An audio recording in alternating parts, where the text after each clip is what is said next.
Next chapter के छ हाम्रो कस्ट कर्व लागत रेखाहरू। लागत तीन प्रकारको हुन्छ, टोटल कस्ट कुल लागत, एभरेज कस्ट औसत लागत र मार्जिनल कस्ट सीमांत लागत।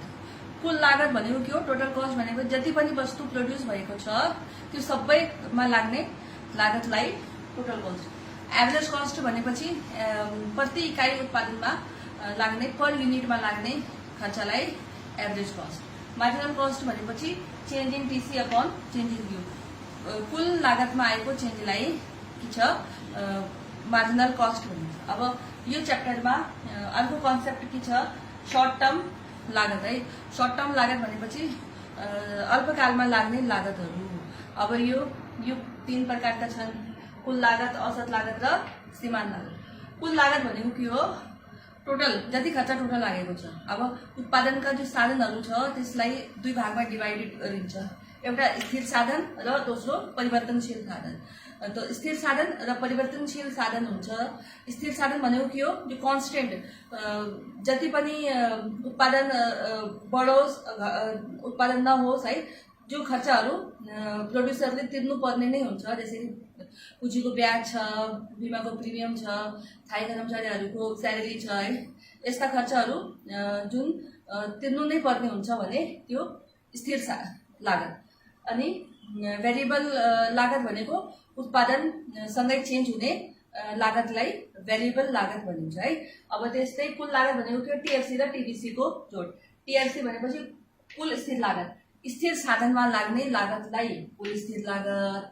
अनि टीबीसी भनेको टोटल भेरिएबल कस्ट, कुल परिवर्तनशील लागत।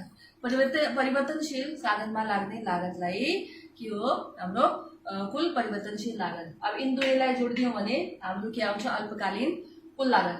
सेकेन्ड के छ? Average cost. एभरेज कस्ट भनेको के हो? पर युनिट लाग्ने कस्टलाई एभरेज कस्ट भनिन्छ। अब एभरेज कस्ट को नर्मल फर्मुला त यो है। अब अल्पकालीन औसत लागत को लागि फर्मुला के छ? एएफसी र एबीसी को लागि जोड्ने। अब एबीसी भनेको के हो? एभरेज फिक्स कस्ट, औसत स्थिर लागत।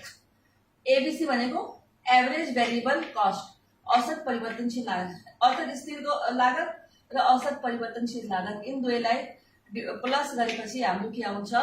अल्पकालीन औसत लागत आउँछ। अब औसत लागतको लागि हामीलाई एएफसी चाहियो र एबीसी चाहियो।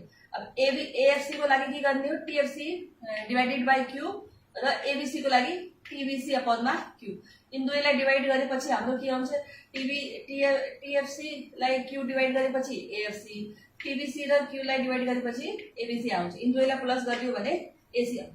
एमसी भनेको के हो? हाम्रो चेन्ज इन टीसी र चेन्ज इन क्वान्टिटी कति। अब यो कुरालाई यो टेबलमा पनि देखाइएको छ है। त्यसरी यो टेबलमा के छ? क्वान्टिटी, कुनै पनि वस्तु उत्पादन भइरहेको छैन तर टीएफसी है कुल स्थिर लागत त लागेको छ, उत्पादन नभए पनि स्थिर लागत के हुन्छ? लाग्ने गर्छ। तर परिवर्तनशील उत्पादन नभएको बेला परिवर्तनशील लागत के हुन्छ?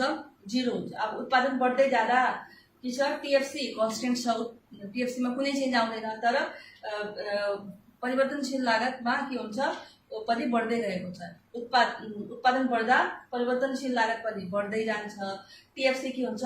कन्स्टेन्ट रहन्छ है। अब टीसी निकाल्नु छ भने इन दुईलाई टीएफसी र टीबीसी लाई जोडिदियो भने हाम्रो के आउँछ? टीसी। 20 + 0 20, 20 + 18 38, यो प्रकारले यी सब दुईलाई जोडेपछि टीसी आउँछ। अब यो कुरालाई यो डायग्राममा देखाएको छ। ओएक्स एक्सिसमा क्वान्टिटी रहेको छ, ओवाई एक्सिसमा कस्ट छ। अब यसमा यो कस्ट को जो डिफरेन्स राख्ने बेला के ध्यान दिने हो कि सबभन्दा कम 20 छ कुनै पनि युनिट, जो सबभन्दा कम र सबभन्दा बढी युनिटलाई हेर्ने। सबभन्दा कम 20 छ, सबभन्दा बढी 126 छ भनेपछि ग्याप राख्ने बेला 20 40 60 गरे पनि हुन्छ। आफ्नो हेरेर कस्तो डाटा छ त्यो अनुसार ग्याप राख्ने। फेरि हामीले के गर्ने? अलग छुट्टै जो टीएफसी के छ एकदम ओएक्स लाइन को प्यारेलल छ, के छ? समानान्तर छ, किनभने सधैँ कन्स्टेन्ट हुन्छ। उत्पादन बढ्दा पनि टीएफसी मा कुनै चेन्ज आउँदैन। टीबीसी के छ? हाम्रो उत्पादन बढेपछि टीबीसी पनि बढिरहेको छ। अनि टीबीसी बढिरहेको छ भने त्यो कारणले गर्दा टीसी पनि अपवार्ड स्लोप हुन्छ है। Thank you.